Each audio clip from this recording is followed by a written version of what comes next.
अध्यक्ष महोदय, मागच्या काही महिन्यातील या राज्यातील काही घटनांनी जे आहे, खरं तर हा अख्खा संपूर्ण महाराष्ट्र हादरवून गेलेला आहे. यंत्रांचा, तंत्राचा, मंत्राचा हा महाराष्ट्र आपण म्हणतो. संतांचा हा महाराष्ट्र, ज्ञानेश्वरापासून तुकारामापर्यंत सगळे, छत्रपती पासून तर संभाजी महाराजांचे आपण गोडवे गातो आणि त्यांनी कसं राज्य केलं आपण सांगतो. तो आपला हा महाराष्ट्र.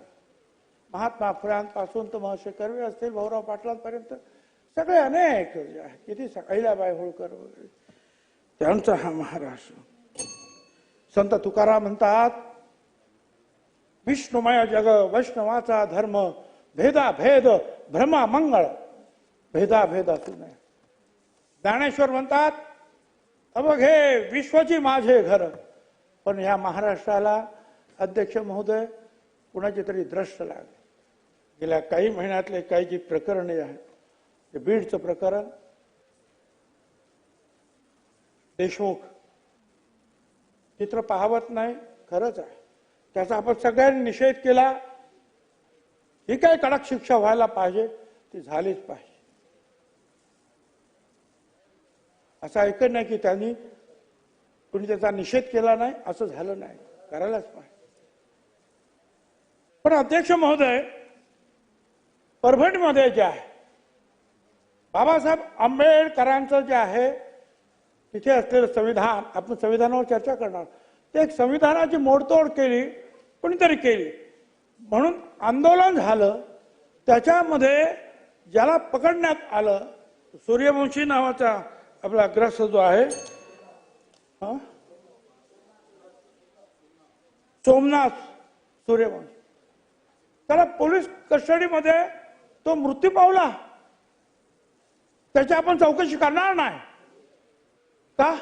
आणि मला आश्चर्य तेव्हा वाटलं की ज्या वेळेला बीडच्या प्रकरणामध्ये आवाज उठवणारे आपली सगळी माणसं म्हणतात की जाऊ द्या, त्या प्रकरणामध्ये त्यांना आपण दुर्लक्ष करायला पाहिजे, माफ करायला पाहिजे. का?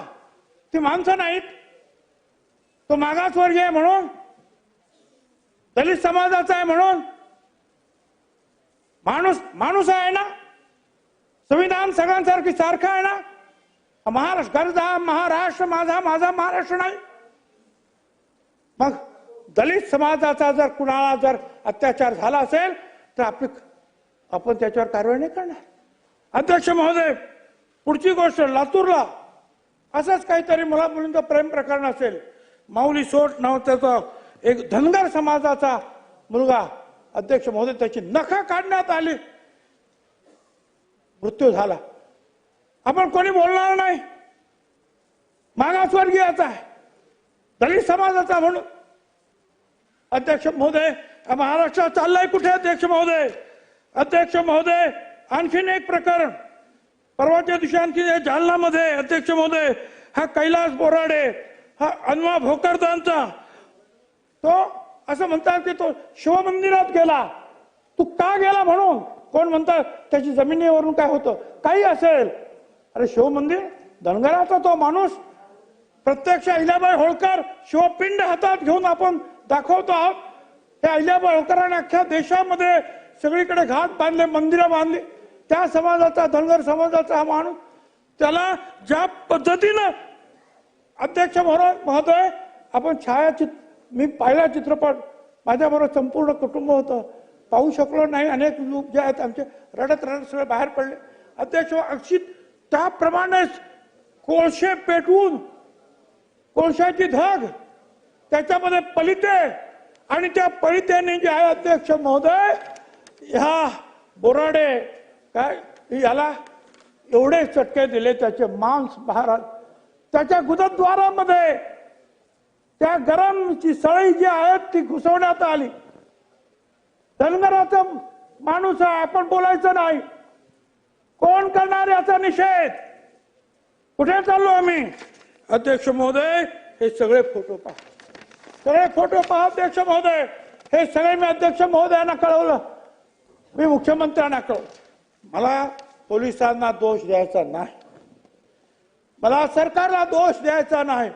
मला फक्त एवढंच म्हणायचं आहे की महाराष्ट्र कुठे चालला हा फक्त त्या पोलिसांचा प्रश्न नाही, सरकारचा नाही, सगळ्या महाराष्ट्रातील सर्व समाजाचं, सर्व जनतेचं हे सार्वभौम सभागृह आहे. अध्यक्ष महोदय, सभागृहाच्या अध्यक्षाचा आपल्या सगळ्यांचा हा प्रश्न आहे. या महाराष्ट्रामध्ये एवढं क्रौर्य कुठून आलंय? काय याच्या पाठीमागे कुठल्या शक्ती आहेत? याचा कधी विचार करणार आहात की नाही?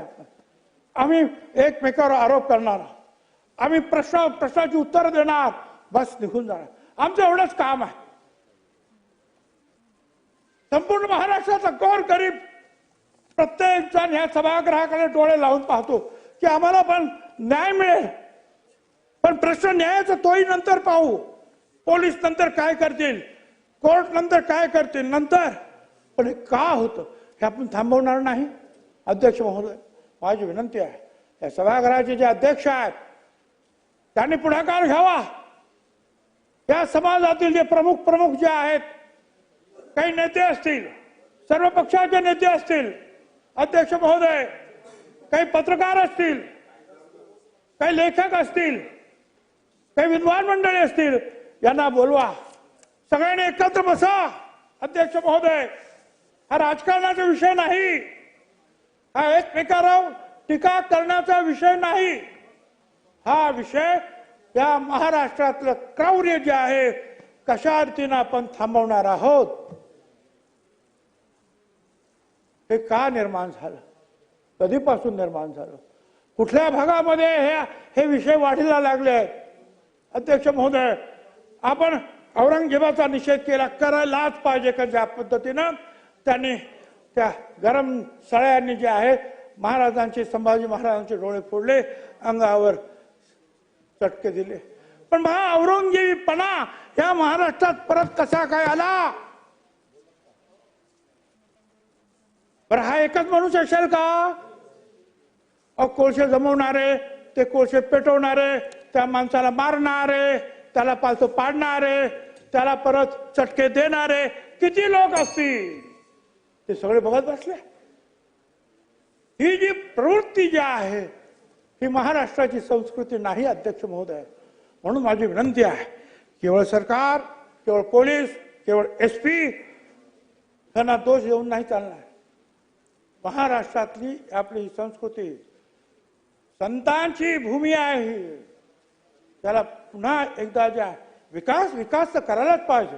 अमर्त्य सेन यांनी सुद्धा सांगितलं, त्या विकासाला मानवी चेहरा पाहिजे. पण तो माणूस आज जर जनावरासारखा मारला जात असेल तर विकास कोणासाठी करायचा आहे? आणि म्हणून अध्यक्ष महोदय, माझी आपल्याला विनंती आहे, प्रत्यक्ष अध्यक्ष महोदयाने याच्यामध्ये लक्ष घातलं पाहिजे. या राज्यातील काही ज्येष्ठ श्रेष्ठ नेत्यांना,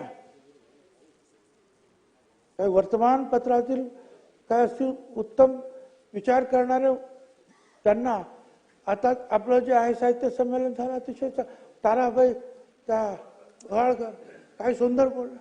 त्या सगळ्यांना टाइम संपला आहे. मागची खूप ओरड होते. 25 मिनिटं झाले, थोडक्यात पॉइंटेड घ्या ना. काय झालं? आपले 25 मिनिटं झालेले आहेत. धन्यवाद. पाठीमागच्या लोकांना थोडी संधी मिळाली पाहिजे. सांगायचंय हे सगळं आपण बोलत राहू, परंतु अध्यक्ष महोदयाने महाराष्ट्रातल्या तमाम ह्या लोकांना एकत्र घेऊन हे क्रौर्य कसं संपुष्टात येईल आणि हे जे चटके देणं काय आणि काय करणं, आणि त्या देशमुख असेल, तो माऊली सोट असेल, हा बोराडे असेल, आणखीन कोणी असेल, तो सूर्यवंशी असेल, हे प्रकार जे आहेत या राज्याला बिलकुल शोभत नाही. एवढंच मला सांगायचं आहे. आणि त्यासाठी या सभागृहाच्या अध्यक्षाने पुढाकार घ्यावा ही विनंती करण्यासाठी मी उभा होतो. पुन्हा एकदा राज्यपालांच्या अभिभाषणाबद्दल मी अभिनंदन करतो. अमित जनक साहेब, काँग्रेस.